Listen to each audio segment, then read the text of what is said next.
வணக்கம் நண்பர்களே. தடைகளை உடைய சரித்திரம் படை சேனலுக்கு உங்களே வரவேற்பில் பெருமூச்சுக் கொள்கிறேன். வாங்க நண்பர்களே, இன்னைக்கு மத்திய அரசோட ஒரு அருமையான ஸ்கீம் பற்றி பார்க்கலாம். இன்னைக்கு பார்க்க போற ஸ்கீம் நேம்னா பிரதான் மந்திரி சுரக்ஷா பீமா யோஜனா, அதாவது PMSBY. இந்த ஸ்கீம் பற்றி தான் பார்க்க போறோம். இந்த ஸ்கீம் மத்திய அரசோட அனைத்து தரப்பு மக்களுக்கான ஒரு அருமையான காப்பீடு திட்டம்னு சொல்லலாம். வாங்க இந்த வீடியோல இந்த ஸ்கீமோட பயன்கள் என்ன, இதுக்கு எலிஜிபிலிட்டி என்ன, ப்ரீமியம் அமௌண்ட் எவ்வளோ கட்டணும், காப்பீட்டு தொகை நம்மளுக்கு எவ்வளோ கிடைக்கும், இன்னும் மேல் பக்கம் தெரிஞ்சுக்கலாம். இந்த வீடியோ கடைசி வரைக்கும் பண்ணலாம் பாருங்க. ஒவ்வொரு தளவும் ரொம்ப இம்பார்ட்டானது. பிரதான் மந்திரி சுரக்ஷா பீமா யோஜனா ஸ்கீம் எப்போ தொடங்கப்பட்டதுன்னா 2015 தொடங்கப்பட்டது. இந்த PMSY ஸ்கீம் ஒரு விபத்து காப்பீடு திட்டமாகும். இந்த ஸ்கீம் ஏழை எளிய மக்களுக்கான ஒரு அருமையான திட்டம்னு சொல்லலாம். இந்த ஸ்கீமும் விபத்தினால் ஏற்படும் மரணம் மற்றும் விபத்தினால் ஏற்படும் மூலம் ஆகியவற்றுக்கு காப்பீட்டு தொகை கிடைக்கும்.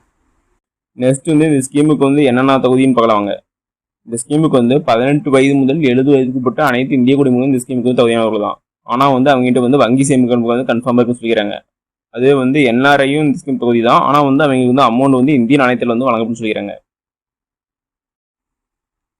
இப்போ ஒருத்தர் பல வங்கியில கணக்கு வச்சிருந்தா எல்லா வங்கியிலையும் இந்த ஸ்கீமுக்கு சேரலாமான்னா அப்படிலாம் இல்லை. அவங்க ஒரே ஒரு வங்கியில மட்டும்தான் இந்த ஸ்கீமுக்கு சேர முடியும், மற்ற வங்கியிலும் சேர முடியாது. நெக்ஸ்ட் இந்த ஸ்கீமுக்கு எவ்வளவு பிரியம் தொகை கட்டணும்னா ஆண்டுக்கு 20 ரூபா கட்டணும். மிக குறைந்த விலை 20 ரூபா கட்டினா போதும். பாலிசி கால எவ்வளோனா 1 வருஷம். இது 1 வருஷம் இது செல்லுபடி ஆகும். கவரேஜ் காலம் எப்படின்னா ஜூன் 1 முதல் மே 1 வரை. இதுதான் இந்த ஸ்கீமோட கவரேஜ் காலம். நெக்ஸ்ட் இந்த ஸ்கீமுக்கு எவ்வளவு காப்பீடு தொகை கிடைக்கும் போலாங்க. இந்த ஸ்கீமுக்கு விபத்து காரணமாக ஒரு சந்தாதி இறப்பு ஏற்பட்டால் அல்லது ஊனம் ஏற்பட்டால் எங்களுக்கு 2 லட்சம் கிடைக்கும். அதுவே பகுதி ஊனம் ஏற்பட்டால் எங்களுக்கு 1 லட்சம் கிடைக்கும். எப்படி சொல்றதுன்னா, ஃபார் எக்ஸாம்பிள் 2 கண்கள் இழப்பு அல்லது 2 கைகளையும் நிரந்தரமாக இழப்பு அல்லது 2 கால்கள் இழப்பு அல்லது ஒரு கண்ணின் பார்வை திறனை நிரந்தரமாக இழப்பு அல்லது ஒரு கை அல்லது கால் பயன்படுத்த இல்லாமல் தவிப்பது போன்ற இழப்புக்கு 2 லட்சம் ரூபா வழங்கப்படும். அதே இறப்புக்கு 2 லட்சம் வழங்கப்படும். அது நாமினிக்கு வழங்கப்படும்.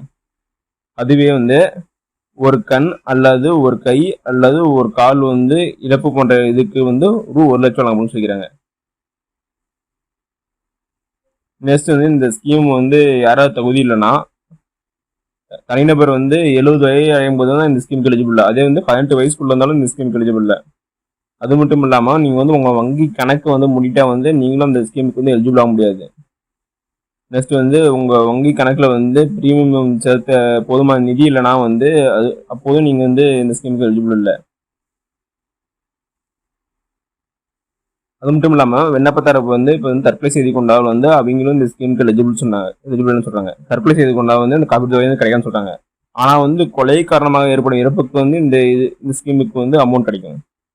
அதுவே தற்கொலைக்கு இது எலிஜிபிள் இல்லை. இந்த திட்டத்தில் நீங்கள் எங்கே போய் சேரணும்னா விண்ணப்பிக்கிறதுனா உங்கள் ஊருக்கு அருகிலுள்ள வங்கி அலுவலனா இந்த ஸ்கீம் பற்றி அவங்க சொல்லுவாங்க. அங்கே போய் நீங்கள் விண்ணப்பிச்சுக்கலாம். மேலே அந்த ஸ்கீம் பற்றி வேறு எந்த ரூட்டில் இருந்தாலும் சரி உங்கள் வங்கி போய் கேட்டால் அவங்க A to Z எல்லாமே சொல்லுவாங்க. ஓகே நண்பர்களே, இந்த வீடியோ உங்களுக்கு பிடிச்சிருந்தா லைக் அண்ட் சப்ஸ்கிரைப் பண்ணுங்க. முடிஞ்சால் மற்றவங்க ஷேர் பண்ணுங்க. நான் போடுற வீடியோ நோட்டிஃபிகேஷன் உடனே வேணும்னா பெல் ஐக்கனை கிளிக் பண்ணுங்க.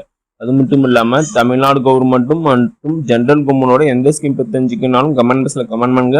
அப்கமிங் வீடியோவில் இந்த ஸ்கீம் பற்றி நான் டீட்டெயிலாக போடுறேன். நன்றி, வணக்கம்.